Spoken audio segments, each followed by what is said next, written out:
اور the soul craves and yearns, the passions will affirm or deny.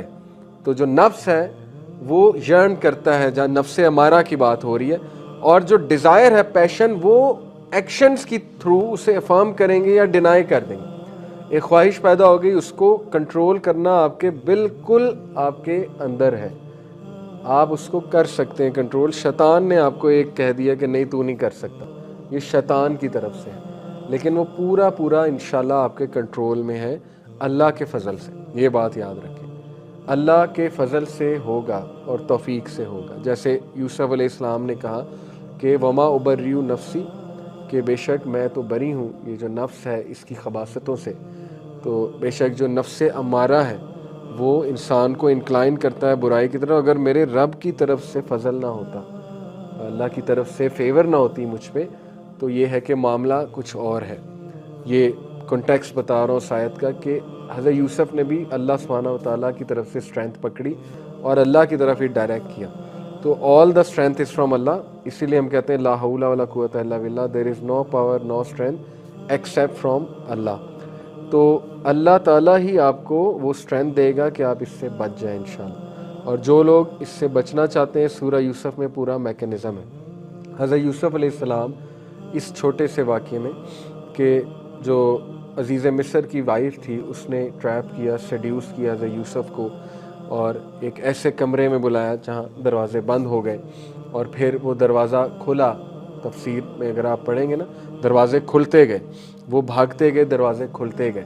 تو اس میں پورا میکینزم ہے کہ نمبر 1 حضرت یوسف علیہ السلام نے اللہ سے مدد پکڑی. تو بچتا وہی ہے جو بچنا چاہے. جو بندہ بچنا ہی نہیں چاہتا نا، تو وہ پھر ظاہر ہے کہ مدد اس کے لیے نہیں آتی، کیونکہ وہ بچنا ہی نہیں چاہتا.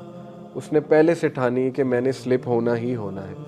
تو بچنے کی نیت اور یہ اسٹرینتھ جمع کرنا، یہ بھی ایک بڑی تگڑی بات ہوتی کہ نہیں میں نے بچنا ہے.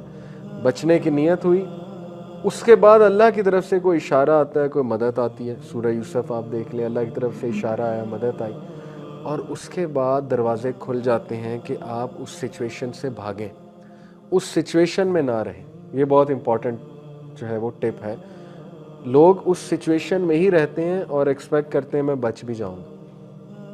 بھائی جب آپ چیٹنگ کر رہے ہیں آپ کہاں بچیں گے؟ یہ ایکسپیکٹ کرنا کہ میں نہیں چھوڑ تو سکتا نہیں، چلو چیٹنگ کرتے رہتے ہیں، تو وہ کبھی نہ کبھی سلپ ہو جائے گا.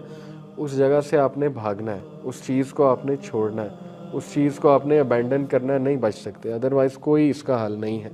تو اس کو ترک کرنا ہوگا، اور اس کو ترک کرنے سے اللہ تعالیٰ 2 چیزیں آپ کو دے گا حدیث کی روح سے. نمبر 1 غنا، رچنس آف ہارٹ. غنا سمجھتے ہیں؟ Richness of heart.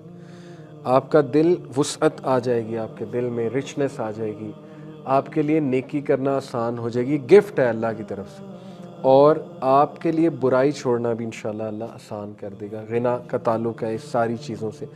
دوسرا، نور آ جائے گا آپ کے دل میں، آپ کے چہرے پہ، اس گناہ سے بچنے کے حوالے سے. اور اللہ تعالیٰ اس نور کی بدولت آپ کو صحیح اور غلط کی پہچان دے گا. یہ سینے دل کا نور ہے ظاہر ہے. اور اگلی چیز یہ کہ اللہ تعالیٰ آپ کو اس کے بدلے ریپلیسمنٹ ایسی دے گا کہ آپ کو لطف آ جائے. یہ وعدے ہیں حدیث کی روشنی میں کہ جو کوئی اللہ کے لیے کسی چیز کو چھوڑتا ہے، اللہ ایک تو غنا، رچنس آف ہارٹ دیتا ہے، دوسرا اس کے بدلے اللہ اسے بہترین چیز عطا فرماتا ہے، بہترین چیز عطا فرماتا ہے. تو یہ وعدے سچے ہیں اللہ کے اور اللہ کے نبی صلی اللہ علیہ وسلم کے. تو یہی سلوشن ہے، اس کے علاوہ میرے پاس کوئی اور سلوشن نہیں ہے.